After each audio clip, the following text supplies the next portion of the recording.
Are you free, or do you simply wear new chains?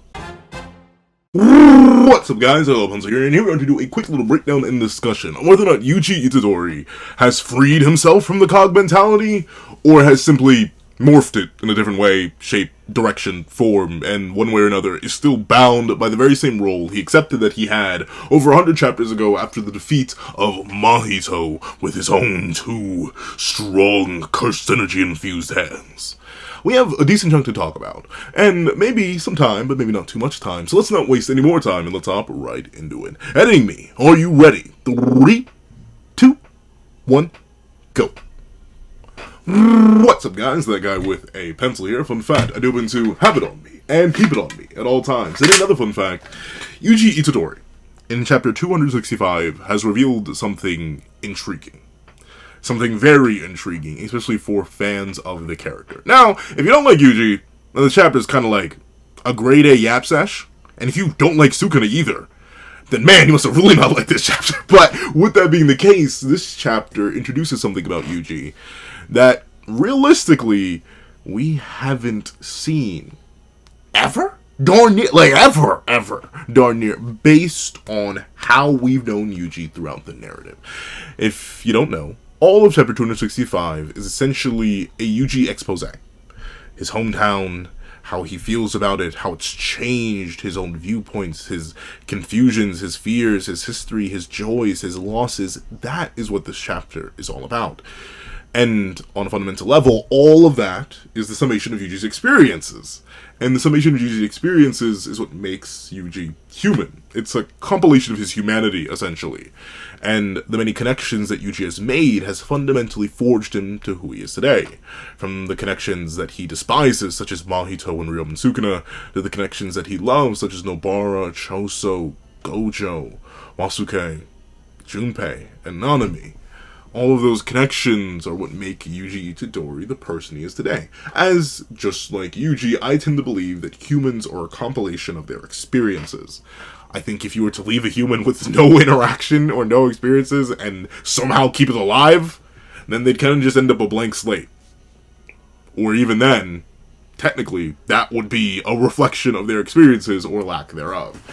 And thusly, it's led Yuji, who's been reflecting on this for who knows how long. He's had an entire month to kind of think about it, considering he went from Shibuya immediately into the Culling Games and likely didn't have too much time to reflect on himself. It's likely during that month time skipping through the awakening caused by black flashes, and possibly even entering this seemingly timeless state, this void that may or may not be his domain, may or may not be his memories, may or may not be the place between reality and curses, something akin to a dream. Yuji Itadori says something very, very, very interesting. Sorry, gave myself Deltarune flashbacks. Undertale flashbacks there. But he says, you know, up until recently, I thought I should simply live to fulfill my role as I understood it. I thought if I died like that, I could at least consider it a proper death. But now, I feel like that's not entirely right. Walking the dog, raising a family, any sort of role like that is just fine. Even if you don't have anything like that. As long as you can eat and sleep, even if you're stuck in bed sick, even if you spent your life with no connections and nothing remains of you. More than memories made in one's image. It's within the little tiny fragments that remain, drifting off, where the value of a life lies. It never had anything to do with the ways people die. I just couldn't ever forgive those who acted as if that value didn't exist. Sukuna, I loathe you. Humans aren't tools. We aren't born with any set role. Which is to say, I don't know. I don't know whether humans are fundamentally good or evil. I could very well be doing the wrong thing here, so I thought I should at least let you see the humanity of someone other than yourself, of someone you see no value in. I don't feel a thing. I understand everything you're saying, Brad, and yet it stirs no emotion within me. Just as you felt when you saw how quiet this town became. You had expected it. I feel absolutely nothing. No dice, huh? Figured. Suffice to say, I'm dumbfounded by your cowardice, your rage towards me, your hatred. Is this all it amounted to? Wait, you couldn't possibly be. Are you pitying me? Is this your way of showing compassion? Yuji Itadori has been liberated from his role as a cog. He says it very clearly. Ultimately, human beings are not tools. A perfect example here is this pair of scissors, which is a beautiful representation of Yuji's current technique. Scissors have a role. They are specifically made to cut through something. Whether that be paper, whether that be, I don't know, depending on the scale of scissors, you can cut through like cardboard. No matter what, scissors do have a role. This pencil, it has a role to be used to draw, to be used to write, to be used to mark things. This, I actually don't know what this is, but it has a role. That's the thing. Tools are made to fulfill certain roles. And if you remember, tools are parts of systems.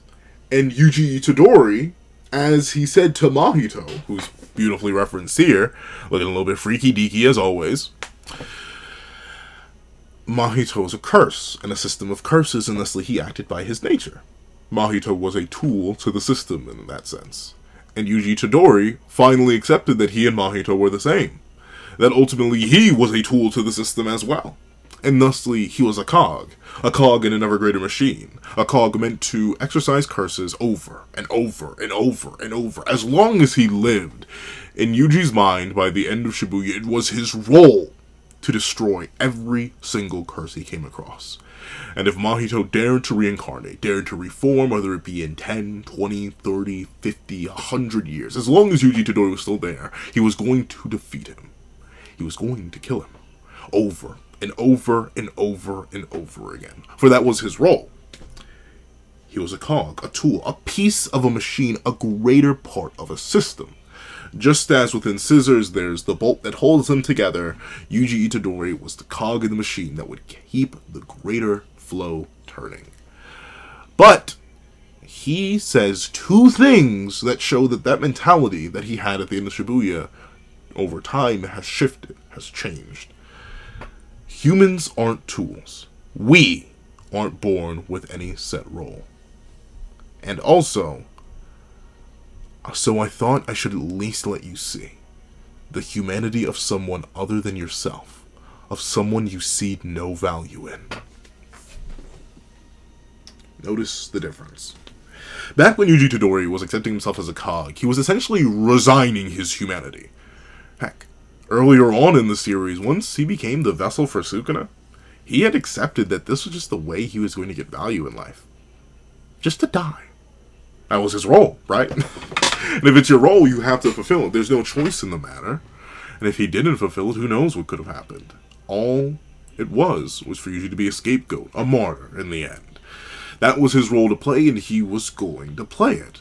And of course, that role evolved upon the meeting and deconstruction in many battles with Mahito. I say many, but they only fought twice. But still, Yuji Itadori, by doing that, by accepting that role, he essentially disregarded his humanity.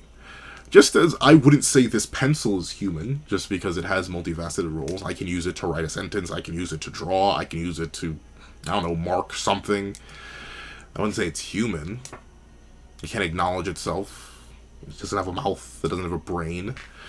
But Yuji Itadori always did have a mouth. He always did have a brain, he always did have a heart, he also always did have humanity. But for a time, he had thrown that away. Thrown away the freedom that had come with that in order to play a specific role, in order to be a tool. But now, Yuji Itadori has acknowledged his humanity.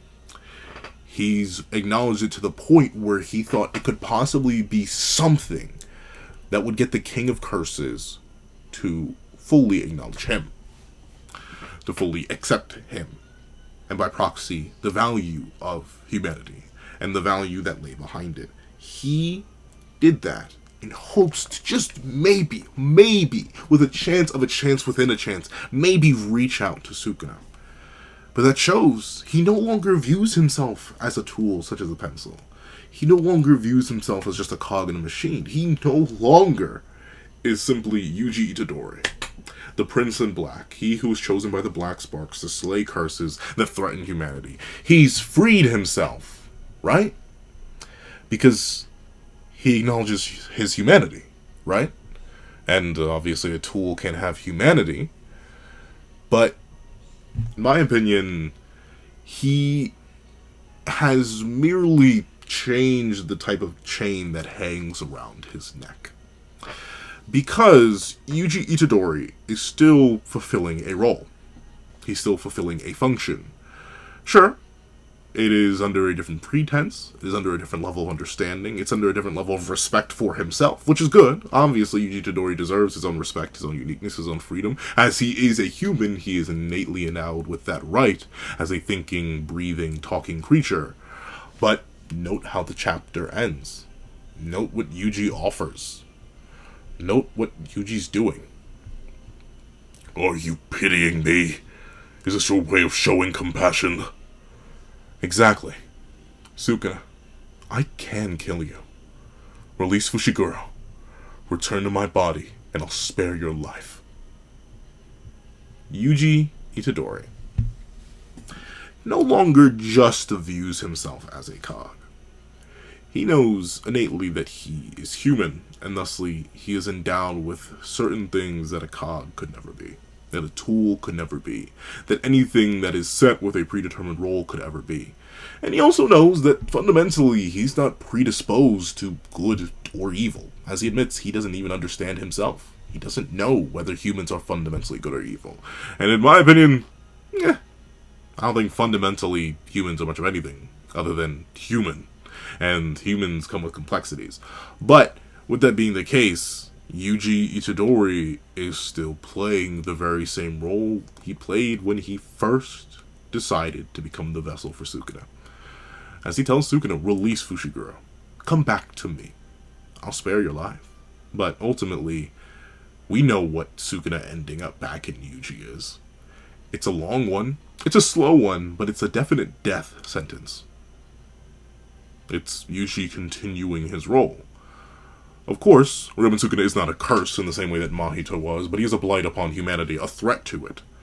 And thusly, Yuji, by recontaining Sukuna and saving Fushiguro, is playing the same role he was always going to play. The role he decided to play all the way back in Chapter 1 when he first contained Sukuna.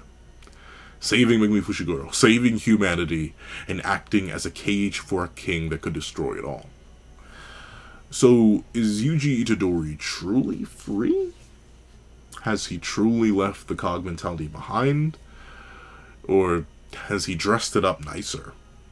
Made it look a little bit cleaner. Make it sound not as bad. I think it's a bit of both. Just like, ooh, plot twist. I don't want to, my technology did not like that. Alright. I just got banished to the shadow. What happened? Oh, I know what happened. Oh, sweet mother of mercy. Editing me? You may need to cut this out. Golly. I did not realize that it transpired. Hold on a minute. One moment in time. But I suppose we can stay stuck in darkness. Is what I would say if I wanted to stay stuck in darkness. But unfortunately, we're talking about a boy who has seen the light in more ways than one. So, allow me to say this. Yuji Itadori is still playing the same role. He is. Yuji Itadori is still ultimately being a cog in a machine. But there's the difference. He's choosing to be it now. Before, he really didn't have a choice in the matter. The Jujutsu higher-ups were going to hold him to it. He didn't really have any other options. The world was going to force him to play a certain role. But, in the end, now, he's choosing to play that role. Just as in the end he chose to pity Sukuna. Just as in the end he chose to offer his hand. He chose to look down on Sukuna. Give him the choice of freedom. Give him the choice of a life to live. Give him the choice of a human versus death. And that is something that no cog could ever do. A cog cannot offer choices. A cog can only perpetuate a machine in the role that it's meant to play. So Yuji Itadori is not necessarily fundamentally free. I don't believe he's achieved any sort of greater enlightenment. I just think he's achieved a freedom that he did not have before. So whereas before, the role of a cog was a chain locked tightly around his neck that he could never free himself from, now it's a chain he chose to wear. And now a necklace that adorns his throat as he prepares to destroy the King of Curses, take him away from Fushiguro, and end that part of his role, of his own free will. So Yuji Itadori, you may still, in a way, be trapped, but now you chose to be in the cage with the lion that you have to slay. And that, I can respect. But, of course, that's what I think. Please tell me what you guys think in the comment section down below. Do you think Yuji Itadori is freed from the cog mentality, in spite of what I said, of him going back to fulfill his exact same role? Do you think that the freedom of being able to choose the role versus not choosing the role, and the acknowledgement that he is human and validates any sort of cog mentality, do you think something different, something even more complex than what I've offered here today? Please let me know all that and more in the comment section down below. If you made it all the way to the end of this video, please leave human machine. I'd say machine-human, but I feel like human-machine rolls better. Human-machine in the comment section down below. I'd like to thank you so much for watching. Please remember to leave a like, share, comment, and subscribe. And make sure you hit that little notification bell so you don't miss out on every video second of the channel. Also, I do have to have a Patreon down below where you can support me for as low as $1 month. Things like exclusive videos, early content, and more. You also now become a member of the channel for as low as $3 a month to get the same perks and more. Those perks will include the live reactions of the very next chapter of Jujutsu Kaisen, and free variations of all my videos, and if you become a $25 patron or a $25 member, you can order whatever video you want. Also, I do have to have a Ko-Fi link in the description down below, or you can drop 5 beans for a short video, 25 beans for a long video, or any beans at all. Any support is always greatly appreciated. Now, I'd like to thank you so much for watching once again, and I hope you guys have a wonderful day. This is That Other Pencil, writing off.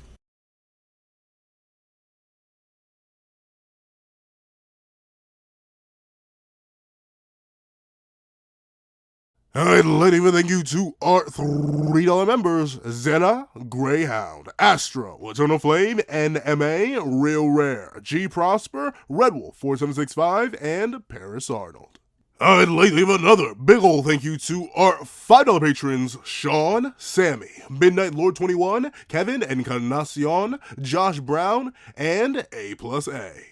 And I'd like to give a great big thank you to our $7 members, Autumn Mornings Lazo, Fine, and That Guy. And I'd like to give a great big thank you to our $10 members, Robbie Uchiha, J Warrior, and Akid's Void.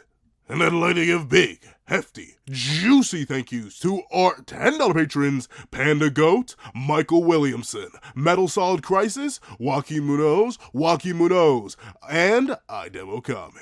And I'd like to give the biggest, juiciest, meatiest, sloppiest, and heftiest thank you of them all to our $25 patron, Calvin Elder.